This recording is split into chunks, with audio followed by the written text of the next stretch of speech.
হাইকোর্টের নির্দেশে ১৭ বছরের সেই কিশোর হাসনাতুল ইসলাম ফাইয়াজকে রিমান্ড বাতিল করে পাঠানো হয়েছে শিশু উন্নয়ন কেন্দ্রে।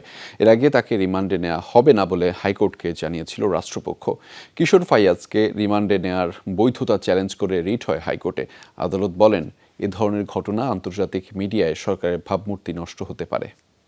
সিলন ফ্যামিলি ব্লেন্ডের কড়া লিকার আর সতেজ স্বাদের পারফেক্ট ব্লেন্ডে স্বপ্নেরা মিলুক টানা। রাজধানীর যাত্রাবাড়ী থানায় দায়ের করা মামলায় শনিবার ঢাকার মেট্রোপলিটন ম্যাজিস্ট্রেট আদালত ফায়াজের 7 দিনের রিমান্ড মঞ্জুর করে আদেশ দেন। বিষয়টি নিয়ে গণমাধ্যমে সংবাদ প্রকাশিত হলে দেশ জুড়ে শুরু হয় সমালোচনা। 17 বছর বাচ্চা ছেলেরে রিমান্ড দেওয়ার কোনো আইনগত বিধান নাই শিশু আইন অনুযায়ী, সম্পূর্ণ বেআইনি।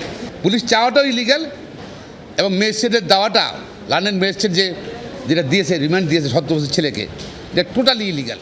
পরে এ নিয়ে হাইকোর্টে একটি রিট হয়। রোববার রিটটি বিচারপতি মোহাম্মদ খুরশিদ আলম সরকারের দ্বৈত বেঞ্চে শুনানির জন্য উপস্থাপন করেন আইনজীবী শাহদিন মালিক। এ সময় রাষ্ট্রপক্ষের আইনজীবী হাইকোর্টকে জানান, ওই শিশুটিকে রিমান্ডে নেওয়া হবে না, তার পরিবার আদালতে জামিন আবেদন নিয়ে গেলে তা বিবেচনা করা হবে, আর এক্ষেত্রে শিশু আইনে পদক্ষেপ নেওয়া হবে।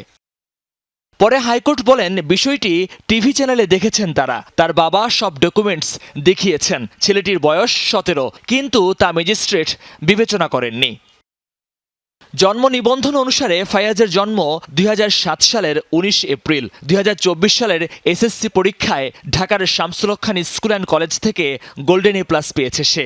বর্তমানে ঢাকা কলেজের প্রথম বর্ষের এই শিক্ষার্থীকে শনিবার ঢাকার নিম্ন আদালতে হাজির করা হয়।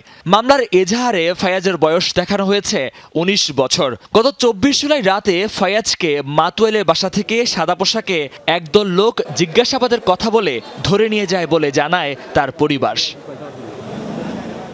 মহিউদ্দিন মধু, যমুনা নিউজ, ঢাকা।